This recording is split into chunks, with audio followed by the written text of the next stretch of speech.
कलकत्ता विश्वविद्यालय के उत्तर में आचार्य प्रफुल्ल चंद्र रोड पर स्थित ये है बसु विज्ञान शोध संस्थान।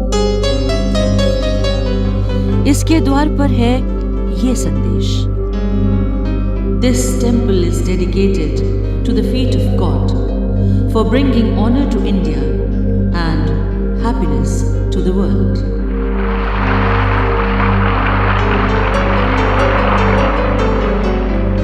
30 नवंबर 1917 आचार्य जगदीश चंद्र बसु का 59वां जन्मदिन। बसु विज्ञान मंदिर यानी बसु विज्ञान शोध संस्थान का स्थापना दिवस। सर जगदीश चंद्र बसु का उद्घाटन भाषण। I dedicate today this institute, not merely a laboratory, but a temple without any academic limitations, to all races and languages, to both men and women alike, and for all time coming. What a great day in the name of science! He has a genius mind. Really, Mr. Bose is a genius. What a visionary man.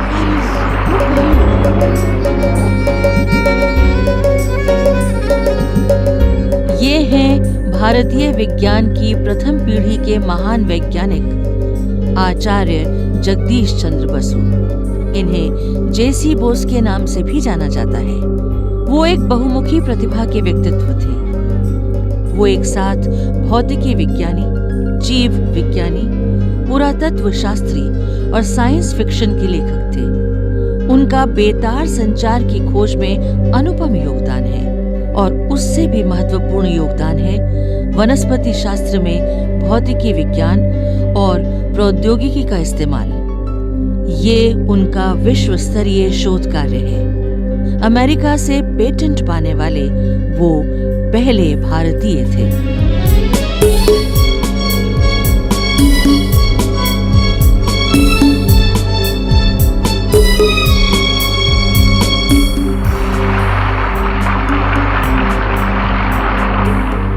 मई सन 1901 शुक्रवार की शाम।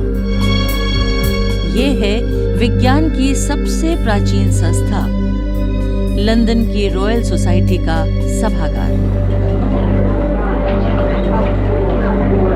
दुनिया भर के वैज्ञानिकों से खचाखच भरा हुआ। Good evening to everyone and welcome all esteemed scientists from the world over. जैसा कि आपको पता ही है कि आज के विशेष लेक्चर के लिए भारत से हमारे यहाँ पधारे हैं प्रोफेसर जेसी बोस। प्रोफेसर बोस सिर्फ एक नए विषय पर बोलेंगे ही नहीं बल्कि अपने प्रयोगों से उसे सिद्ध भी करेंगे। I welcome professor Bose sir. Thank you. मुझे अपना कीमती समय देने के लिए आप सबका धन्यवाद। मैं आज प्रयोगों के द्वारा आप सबके सामने ये सिद्ध करना चाहता हूं कि वनस्पति जगत में भी अन्य जीवन रूपों की तरह अनुभूतियां होती हैं और वो भी महसूस करते हैं। See this instrument, ये उपकरण, इसका नाम है बैलेंस्ड क्रेस्कोग्राफ। ये पौधे में वृद्धि की रफ्तार को 10,000 गुना बड़ा करके दिखा सकता है। Amazing. और इस इलेक्ट्रॉनिक क्रेस्कोग्राफ का प्लांट मूवमेंट डिटेक्टर पौधे की छोटी से छोटी वृद्धि को दिखाने में, उसे मेजर करने में सक्षम है। ये 1 इंच के 1,00,000वें भाग तक की मूवमेंट को मेजर कर सकता है। ये पौधे की 1 करोड़ गुना छोटी मूवमेंट को भी रिकॉर्ड कर चुका है। That is amazing. How is that possible? Yes, it's possible. होंगे यानी स्नेल की गति को एक्सप्रेस ट्रेन जितना करके ये दिखा सकता है। Amazing. Great. पर मिस्टर बोस, आप वाइब्रेशंस को, स्टिमुलस को कैसे कंट्रोल करेंगे? Good question. ये यंत्र इतना संवेदनशील, इतना सेंसिटिव है कि 1 से 20 सेकंड के अंतराल में हुए कंपन को भी ये बखूबी अंकित कर सकता है। पौधे में होने वाले हर कंपन को ये कागज की पट्टी पर अंकित भी कर सकता है। I understand. ये देखिए, ये मेरे हाथ में एक जड़ सहित पौधा है। अब मैं इस पौधे को इस यंत्र में लगाता हूं। I see. And now we'll start.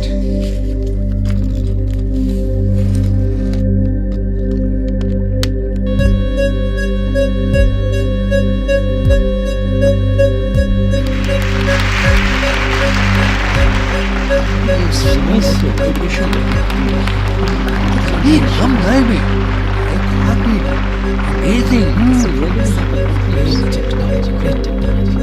Thank you. अब मैं इस पौधे को यहां से हटाकर जहर में डुबोकर फिर से इस यंत्र में लगाता हूं। Here we go.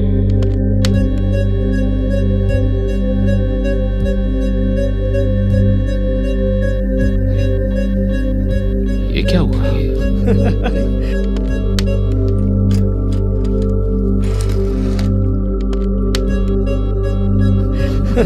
Nothing is happening, sir. कुछ भी नहीं हुआ। I was supposed to stay here. What is he trying to prove? Professor साहब, आप साबित क्या करना चाहते हैं? देखिए, मुझे शक है कि कहीं कुछ गलत है। Possibly, I'm very sure what I'm doing. Sir, nothing is happening.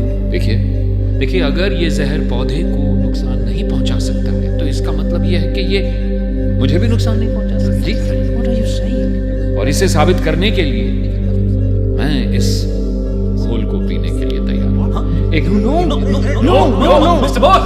No, Mr. Bose! You cannot do this. ये क्या कर रहे हैं आप? No, I have to do You this. can't do this. No, आप नहीं कर सकते। no, I'm sorry. I have to. Professor Bose, रुकिए। ये मेरी शरारत थी। मैंने ही जहर की जगह ये घोल भरा था। My God. I'm so sorry. Thank you. इस गलतफहमी को दूर करने के लिए बहुत बहुत धन्यवाद। I'm sorry. ओके, तो अब हम दोबारा ठीक से इस प्रयोग को दोहराएंगे।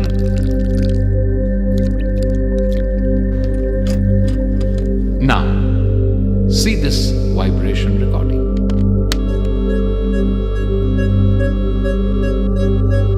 That is amazing.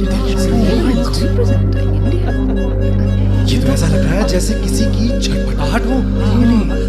जैसे किसी की तेज सांस चल रही हो। जैसे कुछ तड़प रहा हो। पैन अब रुककर खड़ा हो गया। It's like dead. मानो मृत्यु हो गया हो। This man is a genius. It should be for public display also.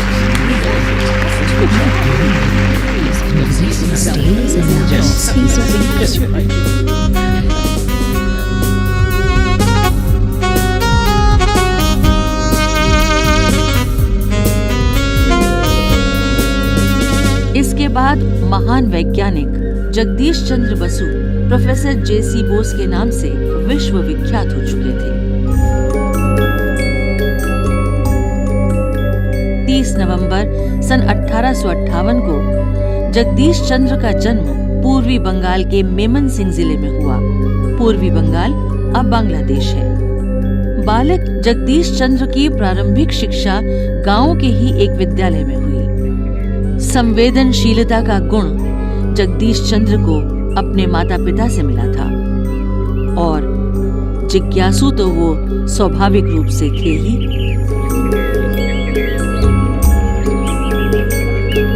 अरे ये पौधा जमीन के नीचे कैसा होता है, देखो तो सही।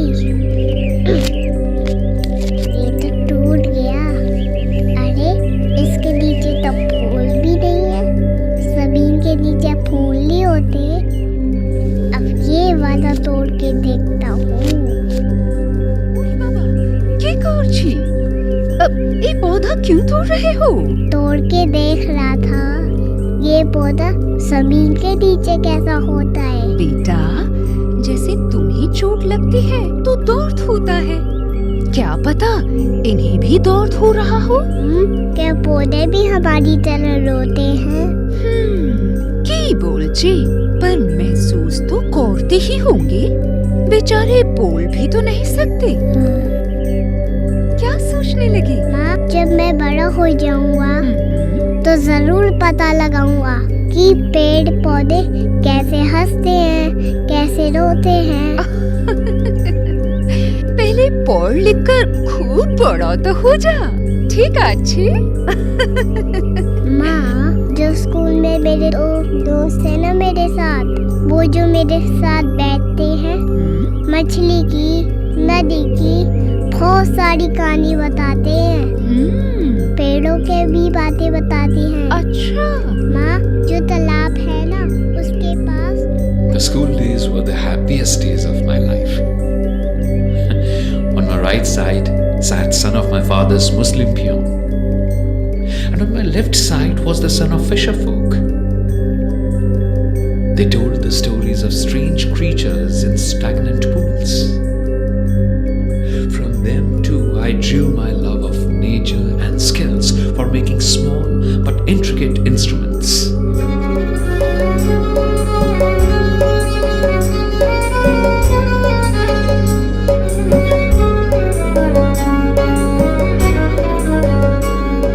जगदीश चंद्र बसु जैसा मेधावी बालक भला गांव तक सीमित कैसे रह सकता था? सन 1869 में इनका दाखिला कलकत्ता के सेंट जेवियर स्कूल में करवाया गया। कलकत्ता अब कोलकाता के नाम से जाना जाता है। सन 1875 में केवल 16 वर्ष की आयु में न केवल जगदीश ने प्रथम श्रेणी में मैट्रिक पास की, बल्कि छात्रवृत्ति भी प्राप्त की। इसके बाद उन्होंने सेंट जेवियर कॉलेज कोलकाता से स्नातक किया। उसके बाद वो इंग्लैंड पढ़ने चले गए।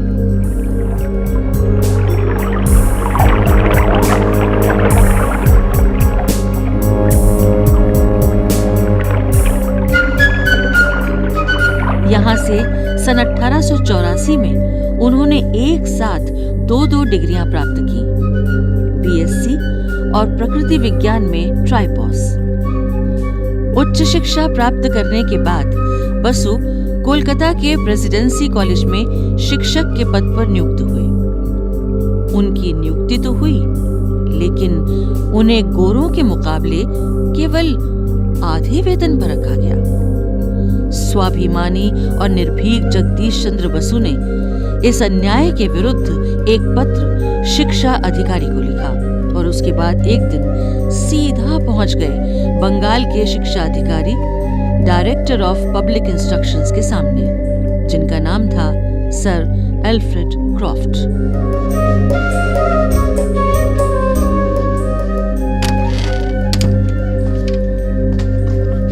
So, Mr. Bose, have a seat. So, Okay, Mr. Bose. I saw your letter. आप कहते हैं आपके साथ अन्याय हुआ है।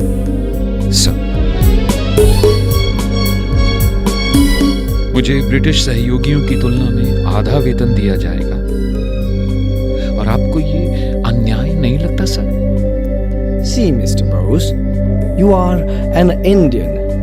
आप भारतीय हैं, इसलिए आपको ब्रिटिश अधिकारी के बराबर वेतन नहीं दिया जा सकता।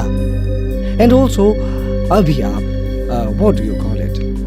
अस्थायी हैं, temporary। तो अभी तो आपका वेतन आधा ही होगा। As simple as that. You better understand. I'm sorry, sir, Mr. Alfred Croft. मैं किसी भी यूरोपियन शिक्षक से योग्यता में या पढ़ाने में कम नहीं हूं, तो मुझे पूरे वेतन को पाने का हक है। I rightfully deserve equal salary, sir. Oh my goodness. और अगर ऐसा नहीं हुआ तो मिस्टर बोस? अपने हक के लिए लड़ूंगा मैं सर। इस भेदभाव के खिलाफ आवाज उठाऊंगा। आई condemn racism. Oh, really? This is injustice sir. I'll fight for my right. मैं अपने हक के लिए लड़ूंगा। Oh, I see. Well, you go on ahead and try. कोशिश कीजिए। Mr. Bose, ये सरकार की नीति है, not mine. आपको पढ़ाना है तो आधी तनख्वाह ही लेनी होगी। No, sir. What? Absolutely no. तो आप क्या करोगे? इस अन्याय का विरोध करूंगा सर, लेकिन अपने तरीके से। मैं ऐसे विरोध के भी खिलाफ हूं जिससे विद्यार्थियों का नुकसान हो। मेरे विरोध में उनकी शिक्षा कहीं आड़े नहीं आएगी। And? मैं अपना काम करूंगा, उन्हें पढ़ाऊंगा, वो भी और जोरदार तरीके से, लेकिन मैं वेतन नहीं लूंगा सर। सेम जॉब सेम पे, या तो पूरा वेतन या बिल्कुल भी नहीं। Okay, carry on then. Sir, सबको समानता का अधिकार है। Oh my goodness.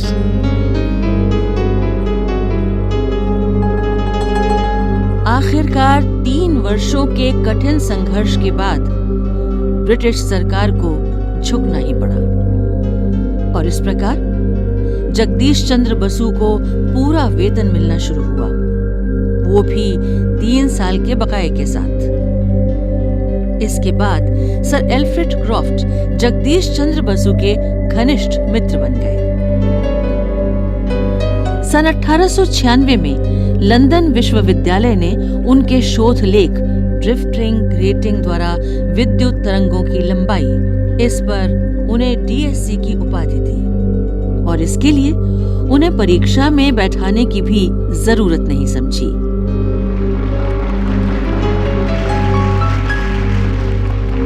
आचार्य जगदीश चंद्र बसु को प्रयोगों तथा आविष्कारों के प्रदर्शन के लिए दुनिया भर से निमंत्रण आए।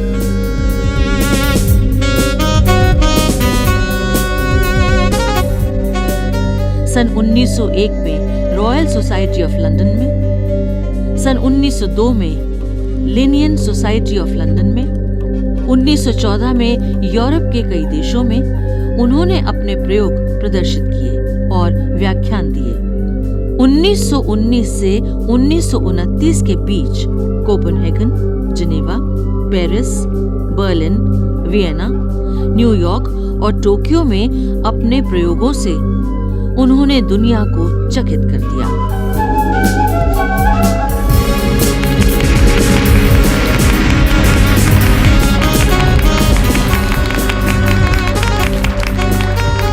ये है मेरा नया उपकरण कोहरर। इस स्प्रिंगनुमा सर्किट में मैं, ये देखिए, एक टेलीफोन डिटेक्टर लगा रहा हूं। हाँ, ठीक है। अब जैसे ही मैं ये करता हूं तो तरंगों का फ्लैश रिसीवर पर नजर आता है और सुनिए, ये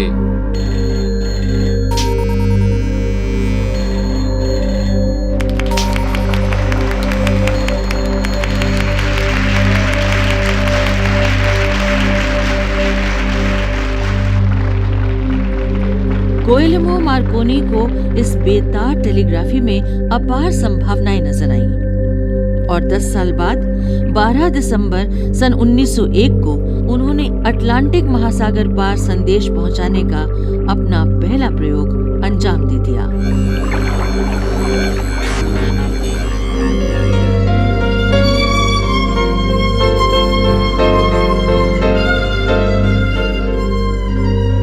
एक बार नहीं बल्कि बार बार प्रोफेसर जगदीश चंद्र बसु अपने प्रयोगों से विश्व के बड़े से बड़े वैज्ञानिकों को हैरान करते रहे। एक बार की बात है, कैम्ब्रिज यूनिवर्सिटी के प्रोफेसर सर माइकल फोस्टर एक दिन सुबह सुबह खुद प्रोफेसर बसु की प्रयोगशाला में आए। वे खुद अपनी आंखों से अति संवेदनशील उपकरण को देखना चाहते थे।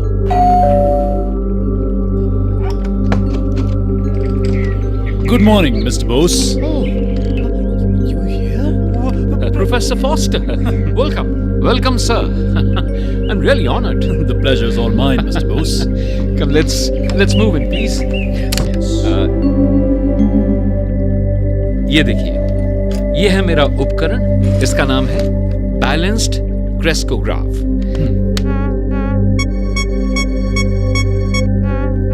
इस रिस्पॉन्स कर्व के बारे में बताइए, आप क्या सोचते हैं? Professor Bose, what is new in this? इस प्रयोग में नया क्या है? हमें आधी सदी के पहले से जीवों में ऐसे रिस्पॉन्स कर्व का पता है. Are you sure, Mr. Foster? Yes, I am. Are you sure कि इस एक्सपेरिमेंट में कुछ भी नया नहीं है? No doubt, Mr. Bose. हमने कई दशकों से ऐसे रिस्पॉन्स कर्व देखे हैं जीवों में. But I'm sorry to say, sir, ये एक टिन का रिस्पॉन्स कर्व है. Tin?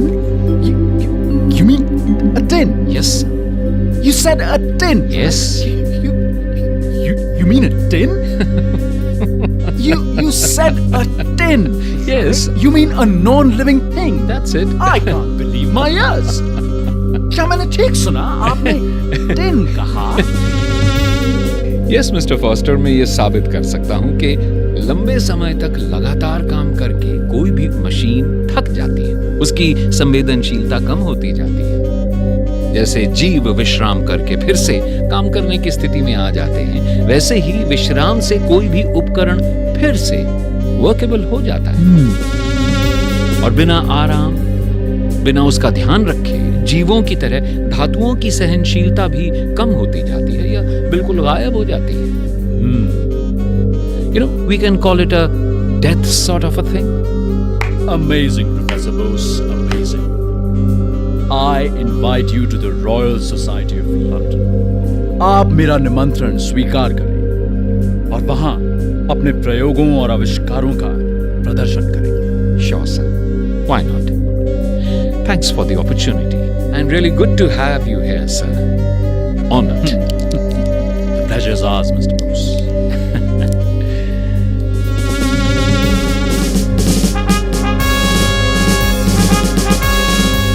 सन 1916 में ब्रिटिश सरकार ने आचार्य जगदीश चंद्र बसु को नाइटहुड से सम्मानित किया. 13 मई सन 1920 को रॉयल सोसाइटी ऑफ लंदन ने FRS यानी फेलो ऑफ रॉयल सोसाइटी की उपाधि के लिए उन्हें चुना. सन 1927 में प्रोफेसर बसु ने भारतीय विज्ञान कांग्रेस की अध्यक्षता की. सन 1931 कलकत्ता यानी कोलकाता के नागरिकों ने सर जगदीश चंद्र बसु के सम्मान में एक अभिनंदन समारोह का आयोजन किया. इस समारोह के मुख्य अतिथि थे उस समय के कोलकाता के मेयर नेताजी सुभाष चंद्र बोस.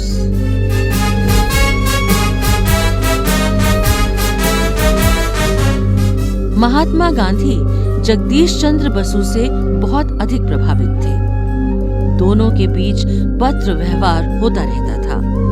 महात्मा गांधी ने सर जगदीश चंद्र बसु के जन्मदिन पर एक पत्र में एक बार उन्हें लिखा था.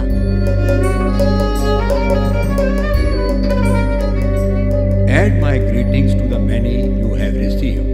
May you be spared. अनेक शुभकामनाएं जो आपको मिली होंगी, उनमें मेरी भी एक शामिल कर लें. मेरी दुआ है कि आप दीर्घायु हों, जिससे निरंतर बढ़ती आपकी क्षमता और महानता आप पूरे भारत के साथ साझा करते रहें. Increasing power and greatness. 22 नवंबर 1937 को रात में बसु देशभक्ति गीत सुनते रहे. अगले दिन 23 नवंबर 1937 को इस महान वैज्ञानिक ने अपनी अनुसंधान यात्रा पूरी कर सदा के लिए विश्राम ले लिया.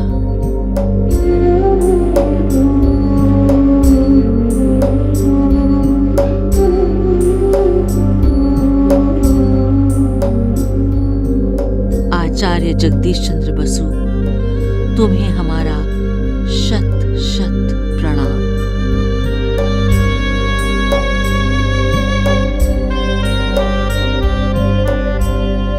वे हमारे सबसे बड़े शत्रु होंगे जो चाहते हैं कि केवल अतीत की गौरव गाथाओं पर ही हम जिए, पर वास्तव में निरंतर सफलताएं अर्जित करके ही हम अपने महान अतीत के साथ न्याय कर सकते हैं। हमारी बुद्धि ही हमारी प्रयोगशाला है, जहां से भ्रम और भ्रांति की धुंध के पीछे से निकलकर सत्य के नियम उजागर होते हैं।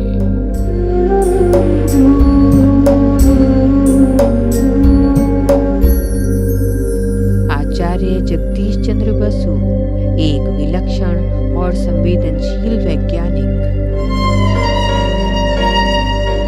अभी आप सुन रहे थे ये कार्यक्रम। आलेख डॉक्टर जितेंद्र सिंह, कलाकार सुचित्रा गुप्ता, बाबला कोचर, कमल कुमार वर्मा, ममता मलकानी, वैभव, रक्षित थपलियाल और किशोर सहजानी।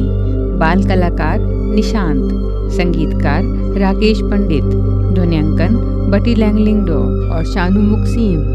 निर्माण, निर्देशन व ध्वनि संपादन वंदना अरिमर्दन तथा प्रस्तुति CIET NCERT नई दिल्ली, भारत।